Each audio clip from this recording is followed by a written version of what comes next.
The Hopkins radiology culture is really one of excellence in patient care as well as research and teaching, and just a lot of dedication to all three of those things.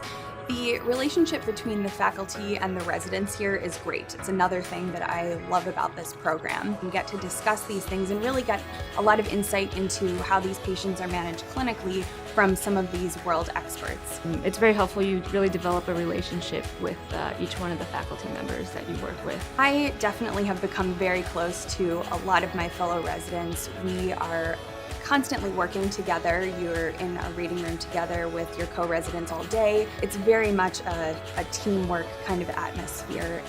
And those relationships definitely extend outside the hospital. Just this past weekend, I went out to dinner with several of my co-residents, not even just from my own year, but second years, fourth years.